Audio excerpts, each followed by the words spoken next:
We are at a place where we have no time left. And if we continue to lose the war, it means the end of civilization, basically. And the scientists have been very, very clear about that, and our political system is not responding. We've behaved for a really long time, and behaving has gotten us exactly nowhere. Profound social change essentially never happens without civil disobedience and direct action. My friend Annette, she's the youngest member of a group called the Raging Grannies, and she's just 64, but Shirley, who's one of the eldest, I believe she's 94, and Shirley was locked down with Annette to rocking chairs on the train tracks last spring against oil trains. It's really hard politically for prosecutors to go after women who are in their 80s. It just is. They look like bullies, and for good reason, right? Older people who do these things, we've had a thriving planet for more of our lives, right? And so I definitely feel a responsibility for preserving that as much as it's within my power to do so for the people who come after me. I actually kind of love that question because people with kids invariably answer, because of my kids. And I don't have kids.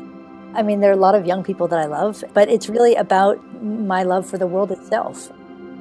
It's not right that we as humans are on track to wipe out up to 95% of the species on Earth. It's arrogant, it's terrible, and I don't want to live in a world that isn't a beautiful, thriving place.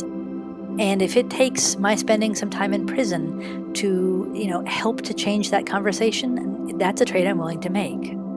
The truth is that these companies can't operate without our consent. They have thousands of miles of pipeline. There are some simple things that we can do, and that includes turning off valves. It includes, blockading trains. It includes all kinds of things. We planned and talked to each other and did a lot of research, to make sure it would be safe, and did a couple scouting trips. We did go to Standing Rock, actually, in combination with one of those scouting trips. We had a meeting the morning that we flew out, on Sunday morning, at my house in Seattle, and that was very emotional. We talked a little bit about sort of what we were feeling and what we were thinking and what our worries were. Reed read a really beautiful poem, and then we separated. One of the things I kept thinking of is, my mom, this year she's going to turn 90 years old, and she has cancer, although she's doing quite well with it. And so I thought, God, even if I have to spend just a year or two in prison, am I absenting myself from the last couple of years of my mom's life? Is that the choice I'm making? And if I am making that choice, is that a reasonable thing to do, or is that crazy? In Minnesota, there were 4 of us, got up very early the next morning, drove out to the site. Meanwhile, a friend of ours back in Seattle had called the pipeline company, Enbridge, and told them exactly where we were and exactly what we were going to do, and said, please initiate your safety procedures now. We are going to be shutting off the valve. We let 10 minutes go by after that phone call, and in those 10 minutes, we cut the locks into the enclosure, and then we cut the locks on the valves. The truth is that these are the emergency shutoff valves. So if you can't shut off the emergency shutoff valves, there's obviously a problem over which we have no control. And I began turning the valve. I didn't feel any resistance, but then after a brief period of time, we heard a very loud noise, which we had been forewarned about. And then we started seeing there's a thing that looks like a very, very large screw under a plastic bubble that's transparent. And we saw that going down. So we knew that they were indeed shutting the valves remotely, as we thought that they might. So we stood and we watched that. And it was a nice visual metaphor because it really looked like a thermometer. We actually physically stopped 15% of the U.S. oil consumption on that particular day for a period of hours. There were 3 sheriff's cars that pulled up, which, maybe seemed a little bit like overkill for the 2 of us. We're, pretty small women. We'd been waiting around for them, and we weren't going to run, and we weren't at all interested in violence. And so they did pat us down, of course, and then they arrested us and took us away. When I was in jail, I was actually thinking about the other folks, sitting in their jail cells and, wondering how it was resonating for everybody else. We went in with our eyes wide open.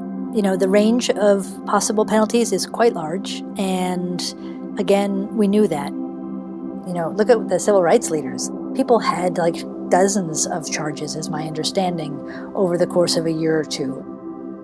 One thing you're doing also is demystifying the arrest process, because there's a huge psychological barrier the first time you get arrested.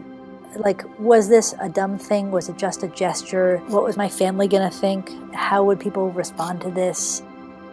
With climate change activism, I really came into it with that first civil disobedience at the White House.